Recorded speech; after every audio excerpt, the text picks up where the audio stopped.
like most Republicans, Joe got it only partly right.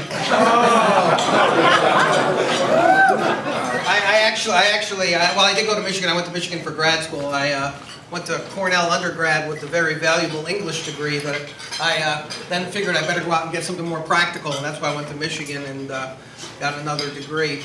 I do want to, this is a very distinguished group. I'm very impressed that Joe could get all these folks together. I didn't know he had these many friends, but that's very, very impressive. So I'm sure you guys have a lot of questions. He wants me to talk about the legislature, and I'd be happy to talk about the legislature, although I bet, like you, I want to forget the legislature, and I hate to embarrass these three fine gentlemen here at the head table by talking about the legislature, but if you insist, I will. But before I start taking questions, let me just tell you, we are really, this is a remarkable turn of events at this event here today that I did not expect. Right here at this table, you have a bridge between the past and the present in something that could change Nevada's history.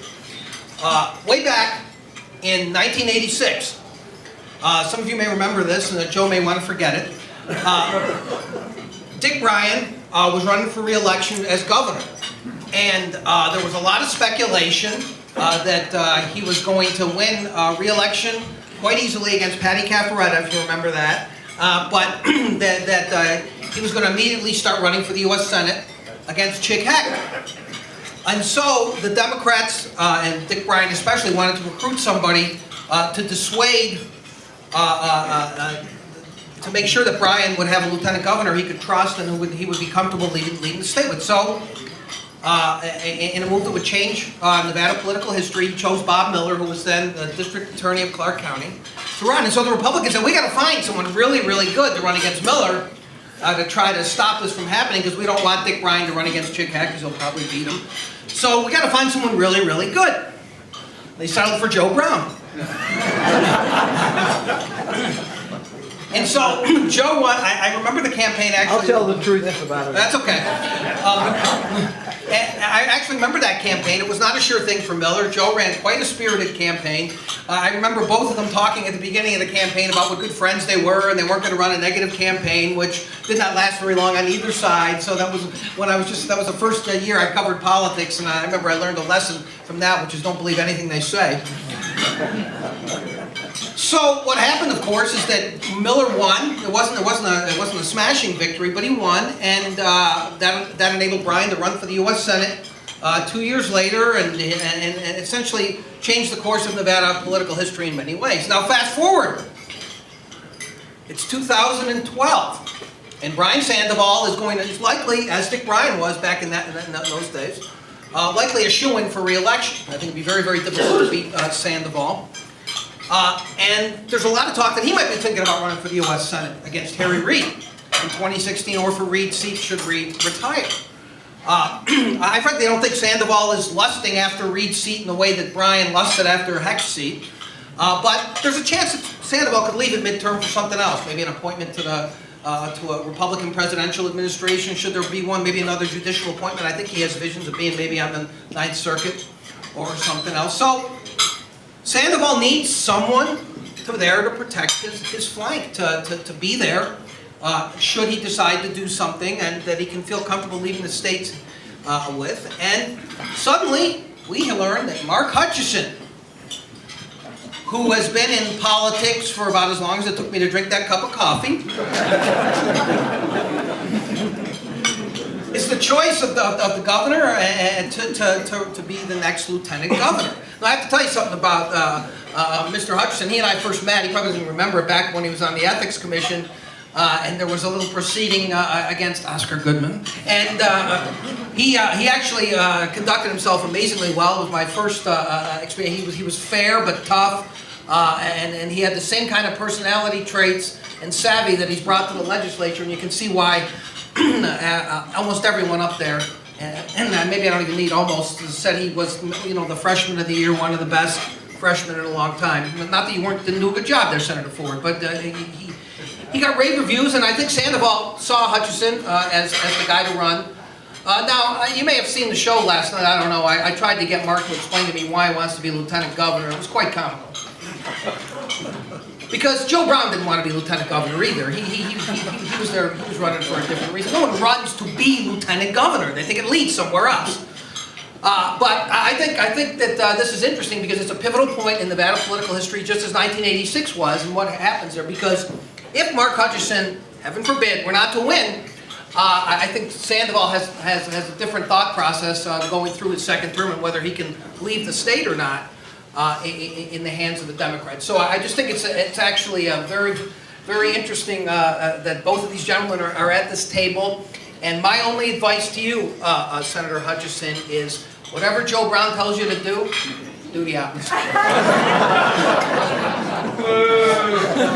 I get booed already. That's awesome. So I'm happy to take questions about the legislature. Anything else you folks want to talk about? National, local, international. More about Joe Brown. I can never stop talking about Joe Brown. Whatever you folks want to talk about, don't be shy. You know, it's a very sophisticated group. Go ahead. You've always been very negative about term limits. After this last session involving new people, is that confirmed or changed your opinion? It's a good question. I'll repeat the question in case you can't hear them in the back, which is I've always been negative about term limits. After what happened in the last session, do I still have that feeling about term limits? The implication of your question, of course, is that the last session didn't go so well, maybe.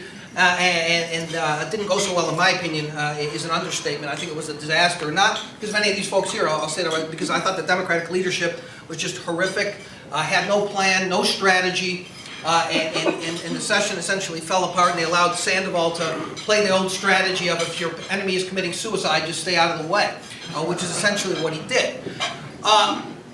Term limits has had generally a deleterious impact on the legislature. There are some great new legislators, don't get me wrong. Aaron Ford got great reviews up there, and he's as hard-working and savvy a guy as anybody up there.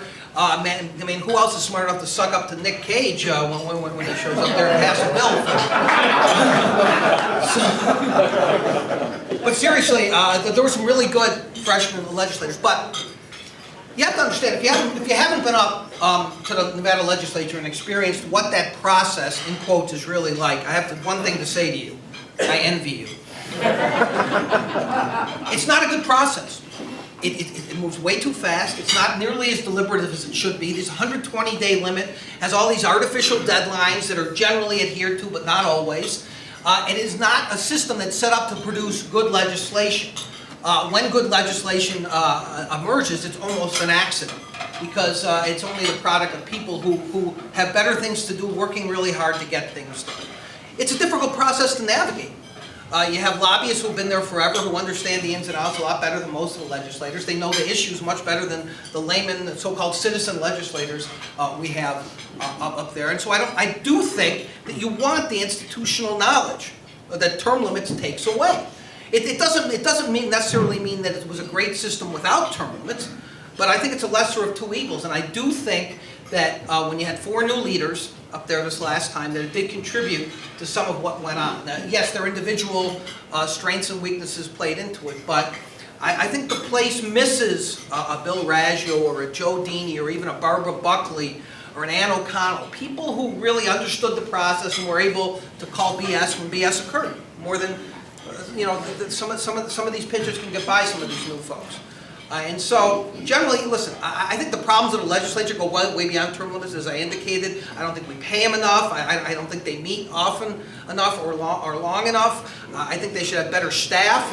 I think we should create better incentives for people to run for the legislature, but I don't think term limits has helped. I really don't.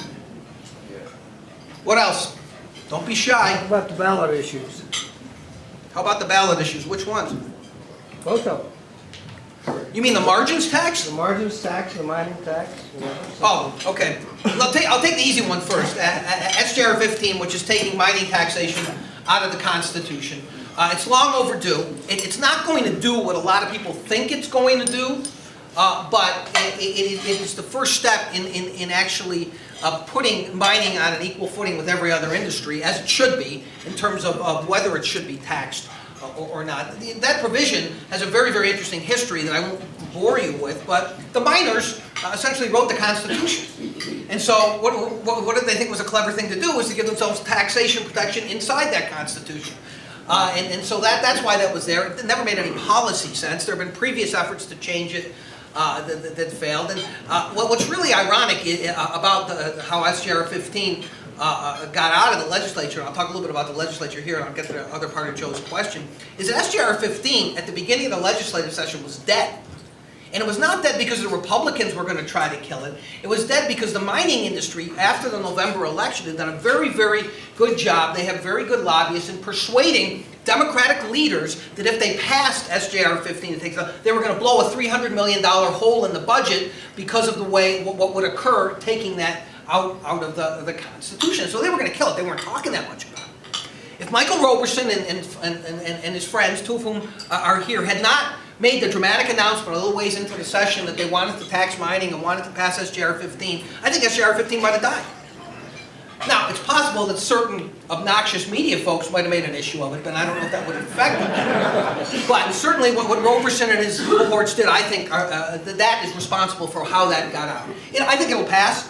I think the mining industry is really is split inside on whether to run a campaign against it or not. You know, the industry started the session by saying they were neutral, and then ended the session by being rabidly against it. And so I think they think maybe that they have a better chance to win in court than they do to try to fight it at the ballot box, especially in southern Nevada, where people don't have any problem voting against the mining industry, and that's how it's going to be perceived. So my guess is it passes, and I think the mining industry is wasting a lot of money if they run a campaign against it. Interesting to see, by the way, if dovetailing with that ballot question, if any of the Republicans are going to point out that the Democrats are the ones who never were willing to actually have a hearing or talk about the other part of Roberson's proposal, which was a mining tax that would have funded education at a higher level than the Democrats eventually agreed to do. So it'd be interesting, because that would be a very, very interesting dynamic to watch. All of that, of course, is going to be much, much less interesting than what happens with the margins tax, which this is a absolutely horrific way to make tax policy, to put something like this on the ballot and then have it at the caprices of ad makers who are going to distort both sides of this in an attempt to persuade voters one way or the other. This is a product, frankly, this is a product, and this has nothing to do with the folks here. This is a product of the legislature not doing its job, and not just last session, when they essentially ignored it, and the Democrats, most of all, were incredibly craven and wouldn't even take a position on the margins tax. They just let it go to the ballot. But it's a product of just decades of neglect and taking a serious look at Nevada's tax system. And believe me, there have been many studies done of Nevada's tax system. They all reach the same conclusion. It's not a mystery. You need to broaden the base. Nevada has a very narrow tax base, and even within the narrow tax base that is essentially gaming and sales, it's incredibly narrow because the sales tax is applied to so few things. There aren't a lot of new ways to broaden the tax. There's no incredibly original idea out there. It's a sales tax on services, it's a margins tax or gross receipts tax, it's a corporate income tax. It's not a payroll tax, which was the dumbest tax they've ever passed, which was passed in 2003 so everyone could avoid the dreaded gross receipts tax. And so I understand the frustration of people, including the teachers union, which has proposed this, and saying the legislature is never going to fund education the way we want it to be funded. We can argue about whether it should be funded to certain levels, and so let's go directly to the ballot box. I think it is a terrible way to make tax policy. I think those who think that it's a slam dunk to be defeated, and many of those who are in this room, may be fooling themselves. I think there's going to be a tremendous amount of money spent against it. But I do think that if the teachers can get a decent amount of money behind it and frame the issue in a certain way, I think it could pass. And I don't necessarily think it's a good thing if it passes, mostly because what the genius laws of our state say is once it passes, it cannot be touched for 3 years. So if it turns out to be a disaster, tough. So this is an abdication of leadership by the legislative leaders for a long, long time. And they're just afraid to have the fundamental debate. And it's a two-pronged debate: is what should our tax system look like? Then how much money do we really need?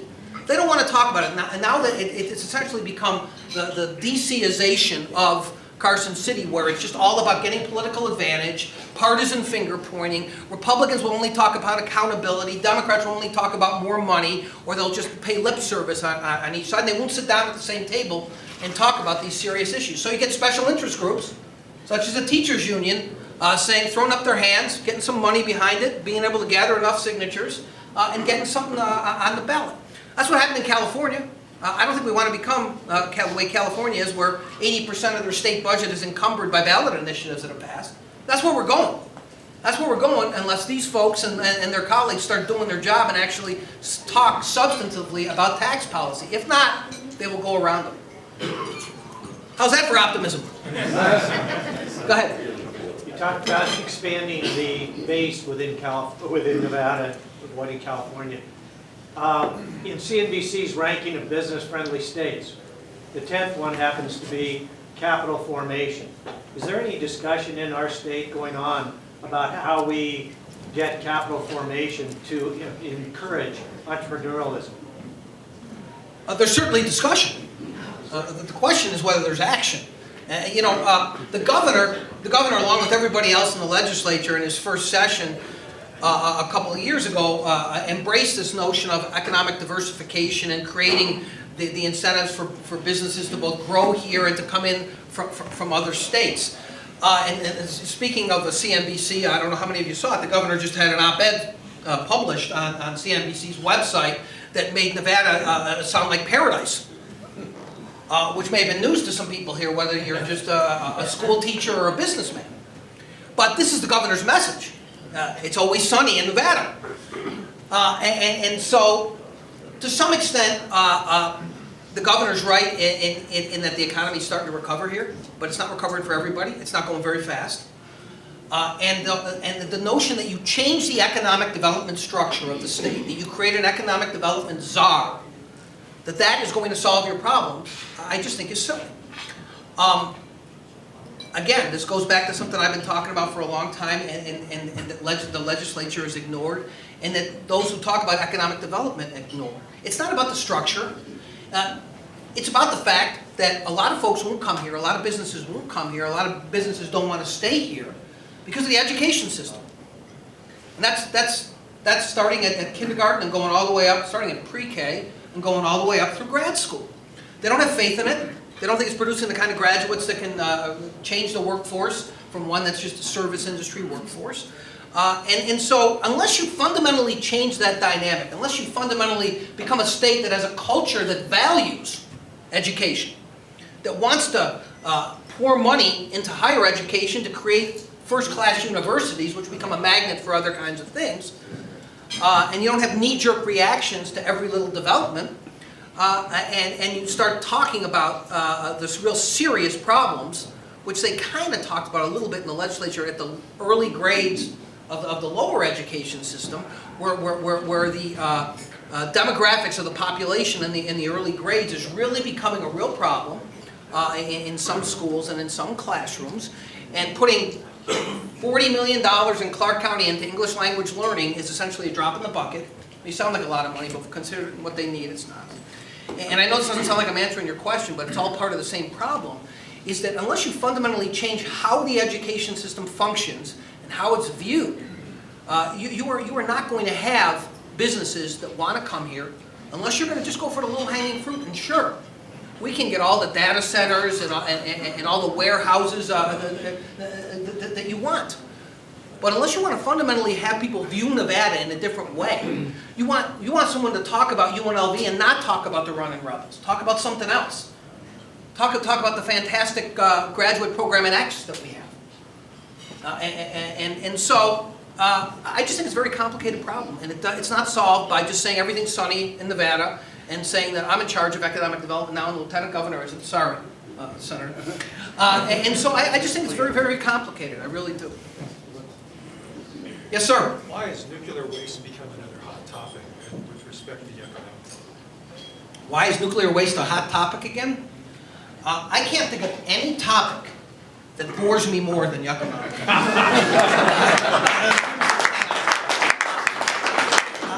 And I know this is a product of having covered it since 1986 when I started covering politics, and I heard Dick Bryan first mouth those famous words, "We will never negotiate with the health, safety, and welfare of the people of the state of Nevada." Listen, it's an issue because the media loves it. Politicians love to pander on it. politicians who are out of state, who come here, who are properly briefed, know what to say about it. And the fact is, if you had told me after I started covering this issue back in 1986 that nuclear waste wouldn't already be here, I would have told you were crazy. I thought it was a done deal. So, to some extent, because of Harry Reid and the influence that he has been able to have and maintain, it doesn't matter whether you like Harry Reid or not. It's a real factor. The fact that Obama has said that he won't pursue nuclear waste, it has been delayed, and a dump delayed may be a dump denied. But you still talk about issues of shipping nuclear waste. They're going to come up, as they have again. And so you're going to get Dina Titus able to write a letter saying, I'm going to call you on the carpet, and if you don't, I'm going to have a congressional hearing. They can always have congressional hearings, right? How Dina Titus in the minority in the House is going to have a congressional hearing, I'd love to hear about it. And the governor, of course, was initially tepid about it, suddenly, so there's just so much rhetoric involved. I mean, there are some serious issues here. I mean, the federal government has spent billions of dollars at that site.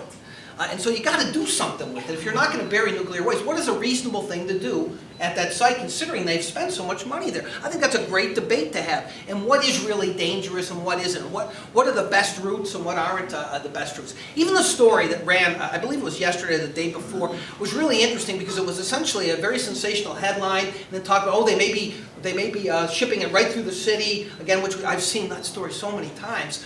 And then and buried in the body of the story is that the DOE says there are no plans at all to ship it through the urban area, but anything's possible. Of course, anything's possible. It's possible I could get excited by Yucca Mountain. I doubt it. So the issue is never ever going to die as long as there are politicians and media, and so it's never going to die. What else? Owen. There's a guy I met way back when I started. You remember? Yeah. Yeah. When you were doing all kinds of shenanigans in Laughlin, I think, weren't you? Well, John, I watched your show last night, and I watched you really chase after Senator Hutchinson over here to try and get the answer you really wanted. And you threatened to call home to find out if his family would tell you. So, did you make the call? He knows my sense of humor, as does. If you didn't see the story, he claimed that he had never broached the topic of what might happen to Sandoval in 2016 with either the governor or his family. So I went to the break and said, I'm telling my producer to call your home right now and ask your wife if that's true. But it was all in good fun. But then I realized, knowing my producer, some of you may know her, she might actually have done it. So. John, I remind you of the spousal privilege, though, didn't I? Yes, you did. He did remind me of the spousal privilege during the. Yeah. What was that thing about killing all the lawyers? Never mind. Yes, sir. I'd like to get back to your education issue, that if we generate certain graduates, businesses will come here. The McKay School of Mines came after the mines. The mines came first. They needed engineers. They developed a very good school of mining and mining. And that's typically, you go to a steel mill town, the steel engineers came after the mills were open, not before. When you generate mining engineers and there's no mining, they leave. So why would we spend a whole heck of a lot of money at UNLV to generate some graduates that we don't need here, and they leave town, like so many dentists did coming out of the process. Well, I'm not sure that I buy your premise that they would all leave town. I understand the mining analogy, and it's nice to have someone in Southern Nevada defend the mining industry. But I guess what I'd say, I'm joking. I guess what I'd say to that is, creating the kind of graduates who will stay here and then work here is not the only reason. It may not even be the primary reason to create a great university. A great university adds so much to a city, to a state, to a culture of the state. It becomes an attractive thing for people who want to move here. If you look at some of the really good surveys that have been done of businesses across the country and where they considered and where they didn't consider, the education system is way at the top in all those surveys, and the tax structure is usually very close to not being in the top 10. That's not what they look at. So they want to know what kind of values you have. Now, you're going to have a problem because of just imbued stereotypes from decades of the gaming industry and Sin City, and they don't care about anything, and they're creating all this crime and all these drunks and all this other stuff. That's stuff that still persists to this day. I'm sure it still occasionally happens that what happened to me in 1984 when I took a job in Las Vegas and all my friends back east asked me, which hotel are you going to live in? I'm sure those kinds of stereotypes still exist out there. And so I don't think it's necessarily the graduates that but you could produce.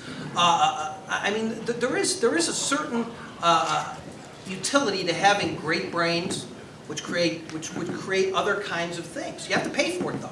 They don't come cheap. You know, these award-winning scholars, these great professors, they have offers from all kinds of schools that can provide them incentives and huge salaries. But you try to do that here, and suddenly you have the RJ editorial saying, you know, cut government.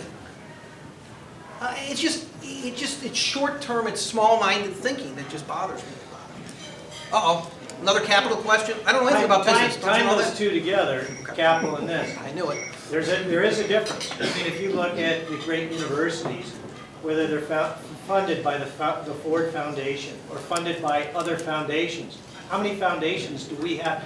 Instead of using just a tax base, there's business entrepreneurship that comes in for most of those things you're talking about, it seems to me. I agree with you. I think that's right. I'm just suggesting that a lot of this stuff is chicken and egg, right? And you've got to create certain things to create other things. And I just see so much myopia in how we've approached these things. And for a while, I think one of the reasons is people were making so much money.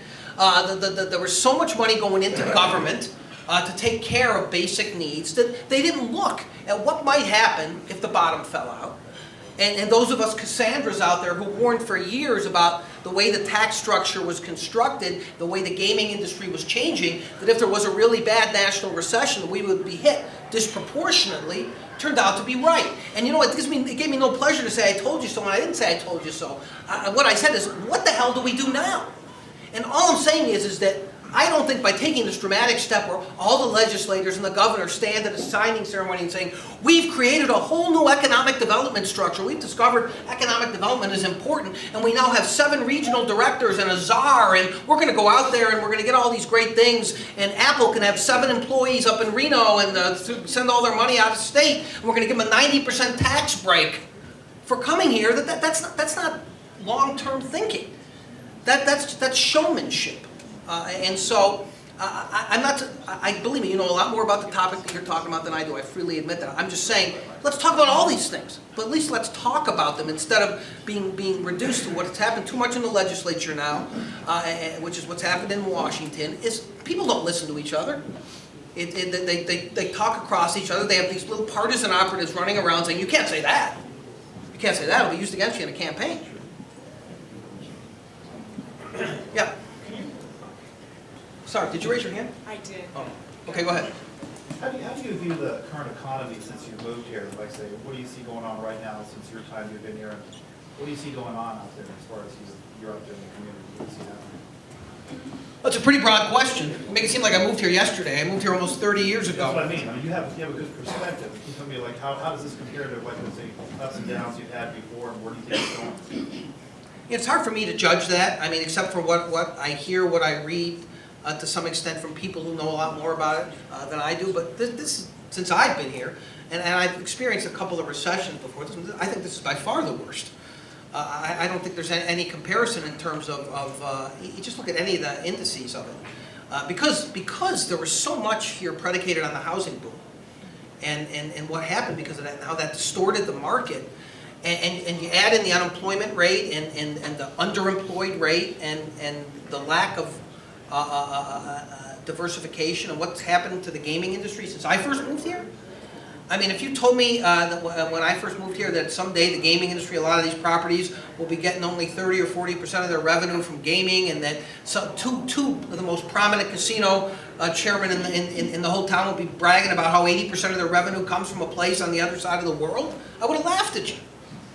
But that's what's going on now. And you know what? If you are a state policymaker and Steve Wynn and Sheldon Adelson are essentially telling you we're not going to invest right now in Las Vegas, the money is to be made in Macau or Singapore or Massachusetts, you got to adjust your thinking too, don't you? About what kind of state this is going to be eventually? I would. I'm not in the legislature yet, though. Go ahead. You had suggested at the beginning you'd take any questions locally, internationally, so. Uh-oh, I don't think I'm gonna No, like it's this. not even, it's not a specific question. What is interesting to you now internationally? Because we've been talking a lot about Nevada. What piques your interest in international news? What piques my interest in international news, that more people are interested in the Zimmerman trial than what's going on in Egypt? How about that? How about that? Have you guys watched this? I mean, you turn on any of the cable stations and there's the Zimmerman trial, and meanwhile, there's essentially a military coup in Egypt that's getting short shrift. I mean, that's scary stuff what's going on there, right? And so of course that's the flashpoint right now, Jen. I mean, what is happening in Egypt, which I don't think is understood that well by anyone yet, especially people who are looking at it from afar. But these things seem so cyclical and repetitive to me. One of these things happens, and suddenly you have John McCain and Lindsey Graham saying certain things that they're going to be fairly predictable, and then you're going to see certain Republicans say other things. You're going to see have the president say certain things. And what's really interesting internationally to me now, an overall issue, is the fact when Obama first got elected, one of the memes was that finally America's credibility in the world is restored, right? You all heard that. That we had destroyed our credibility because of the invasion of Iraq, and here was Obama, who was seen as a savior, and how had millions of people when he went to Europe fawning over him and all this other stuff. I think that the full impact of this surveillance stuff that's starting to trickle out, no matter what you think of Snowden, it doesn't matter what you think of Snowden, he has exposed something now about America and the surveillance state that is not scare tactics, it's real stuff. And when you have disclosures that we've been spying on our allies, which of course everybody who's like really smart thinks we probably were doing, but our allies don't like it too much. And this kind of stuff keeps trickling out. How does that affect America's image in the world? How does that affect our ability to intervene in the world? I think that's kind of scary. I really do. And when you think that the presidential race doesn't really start in 2016, it started the day after the 2012 election, the way that everything works now. I think that people should really worry about that. I really do. Yes, sir. You've talked a little bit about the legislature and how the legislature needs to meet more, and they just don't seem to get the work done. How would you go about changing it? Good question. How would I go about changing how the legislature meets now? Since I indicated I think they should meet more often. Let me make a couple points about that. I think that the 120-day limit with all the deadlines is arbitrary, and I think it actually did work better when there was no limitation. Now, no one's going to go for that because everyone hates the legislature and they want to limit what they do, especially in southern Nevada where it seems so remote. But the notion that they should not be meeting at least every other year for a budget session to take a look at what's happened in the intervening year is crazy to me. You can I don't care what genius economist you like. No one can predict 24 to 26 months into the future what the situation is going to be. So get together, even if you want to do it incrementally. Say they should meet for a month or 2 weeks or something in even numbered years at the beginning of the year. Take a look, maybe in June. Take a look at what the first year of the fiscal year has brought. Were our assumptions correct? Are there things that need to be fixed? Maybe we could debate the tax structure. Whatever they decide to do, I think they need to meet every year. Now, believe me, I've thought about this ad nauseum because every year, I'm a crazy person. Every year I actually go up to Carson City and think this is the year they're really going to do something, and they're going to really look long term and they're going to do something. So that's the definition of insanity. But they are handcuffed. They're shackled by the way the system is set up in many, many different ways. And I don't think any of these folks here would tell you that they think that is a great deliberative process that's set up to make good laws. I don't think they would. And so is more of a full-time legislature in this state better than a part-time legislature? I actually think so. I think it's an evil. There's no question about it. There's plenty of examples of that. Congress, California, whatever we want to look that it's bad, but it's better than what we have now. And so I think they should at least meet every year, and I think they should meet in the even numbered years for some kind of budget session where they're mandated to do certain things to evaluate where we are. What would the process be, though, to change it? Constitutional amendment. Okay. Only way you can do it. It's in the Constitution. 120 days is in the Constitution. So there's all kinds of crazy stuff in the Nevada Constitution. If you really want to shake your head, go read the Constitution someday. Yes, Joseph. Have you or has anyone ever taken a look at the governor's Economic Forum to see how accurate they have been over the years in predicting the economy?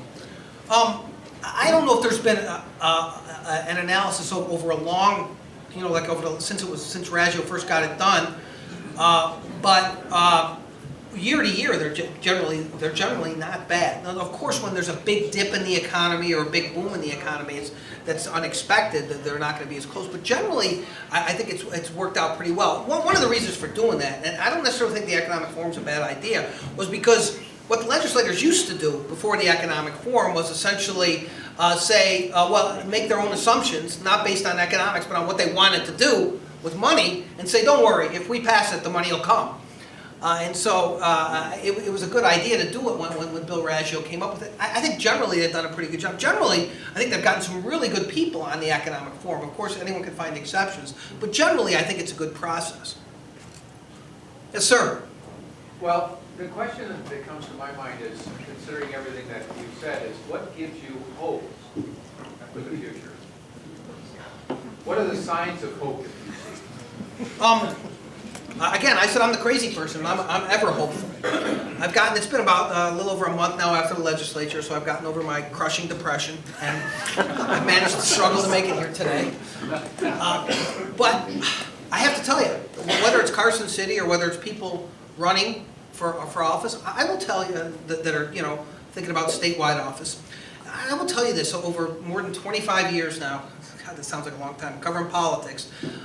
Almost all of the people I've met who have run for office, almost all, are good, sincere people committed to doing something. Not all of them, but I would say most of them. Now, there are differing abilities, there are different work ethics, and it's the people who generally give me hope.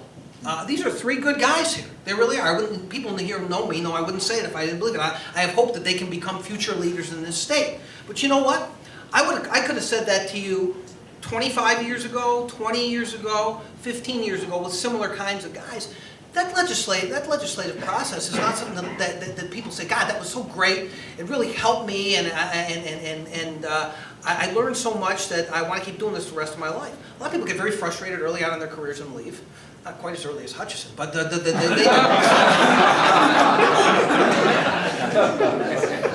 But seriously, the system is set up to destroy that kind of talent, in my opinion, for a variety of different reasons. There's no real great incentives to stick around.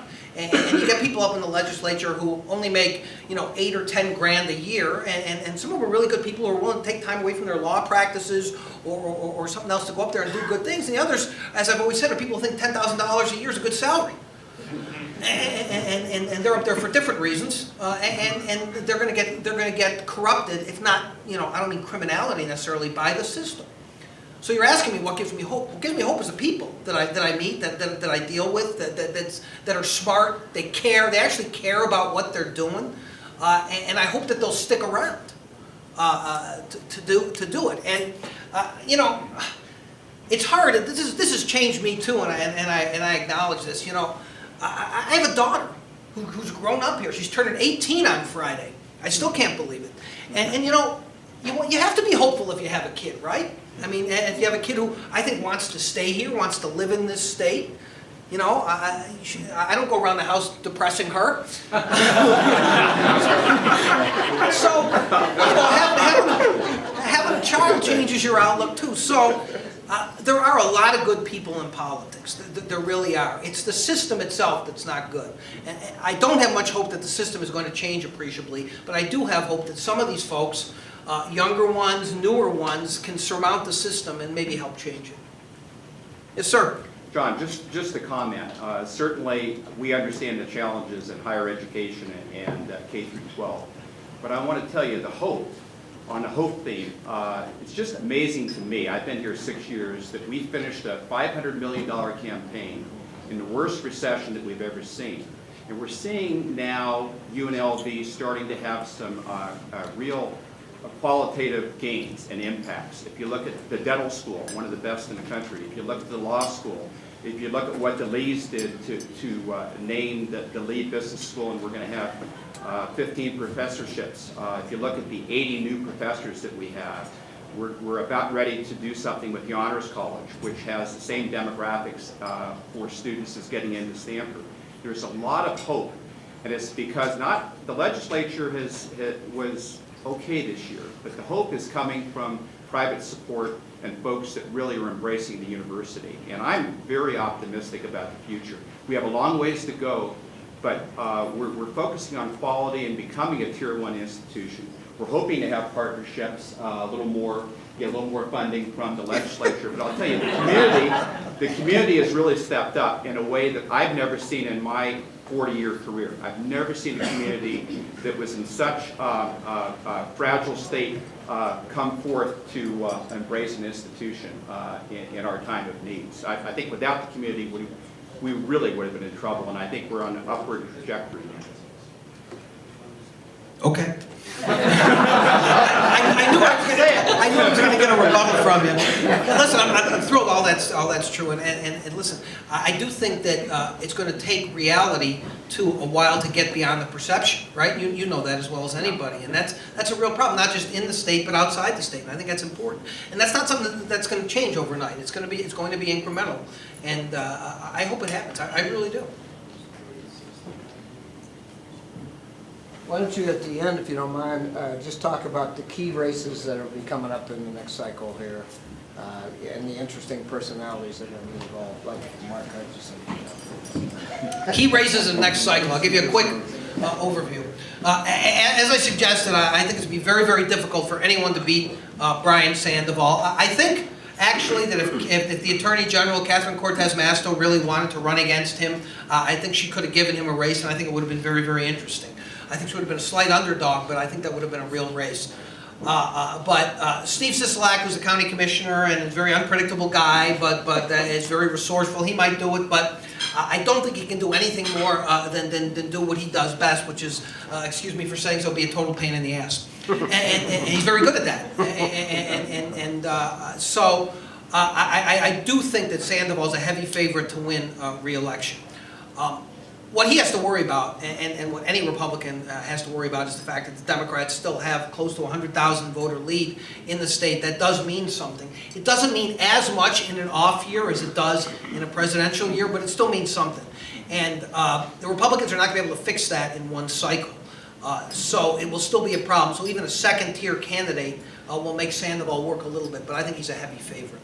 Lieutenant governor could be a very, very fun race. I do think that Mark Hutchison is the strongest candidate I've heard out there for a variety of different reasons, and especially with the governor's embrace and the fact that it's going to be perceived as a ticket is going to be good for him. I actually joked that Sandoval better hope that Hutchison, who is a crazy, insane worker and is out there all the time, isn't perceived as the guy at the top of the ticket. I think that's a very strong ticket for the Republicans. There are Democrats who want to run for lieutenant governor. Lucy Flores, who is also a very hard worker and is very ambitious, is going to run, I believe. I've heard Tom Collins, the county commissioner, talk about wanting to run, which is, if he does, is an absolute disaster for the Democrats.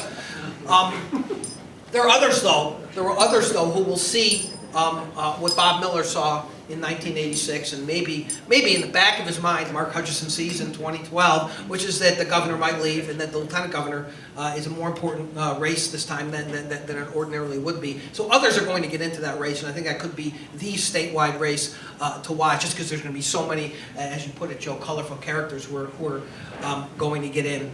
I do think that the Republicans have a stronger bench to draw from the other constitutional offices. It'll be very interesting.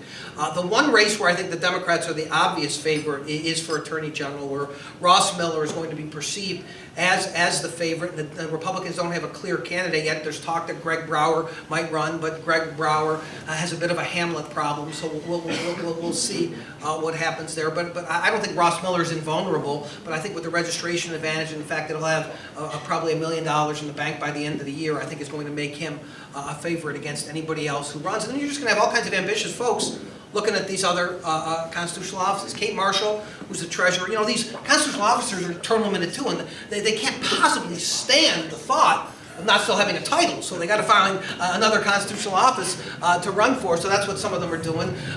Kim Wallen's running for treasurer; she's the controller now. Without a U.S. Senate race with a strong candidate at the top, or a presidential race with a strong candidate at the top, I think whether you're Kim Wallen or Kate Marshall or Ross Miller or anybody else running statewide, you got to worry if the Republicans can get strong candidates in those races, despite the registration advantage, that they're not going to have a stronger statewide ticket, especially if Sandoval really gets involved in those races, and especially if the economy starts to get better and he is still looking like the most popular guy and the friendliest guy and the sunniest guy in the universe. I think it's going to be an interesting year to watch. I thought that was the wrap-up. No, go ahead. I'm kidding. Go ahead. What do you think of the kiosk issue up north during the session and in general the relationship between the restricted and non-restricted gaming guys? The kiosk issue up in the legislature, I didn't know that was ever an issue.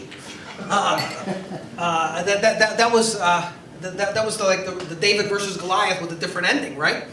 An ending that we all could have predicted. But it was done in such ham-handed fashion, right?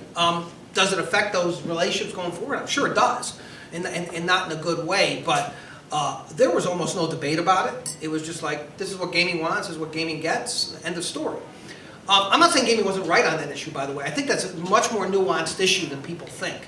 And I've been a person who's been writing about this for a long time, and it goes to all the other issues that we've talked about in terms of what kind of community we want to be, and how we have allowed, essentially, gaming to proliferate in ways that maybe it should not have. Again, it's a very debatable topic, but once you let gaming really get out of the traditional resort corridor, which happened, and I know that horse is out of the barn, you fundamentally change the character of the town and the way it's perceived by other people who come and visit here, looking to move here, businesses looking, you know, and they see slot machines or kiosks like that in places where they don't expect to see them, and they wonder, is this where I want to raise my family? Is this where I want to bring my business?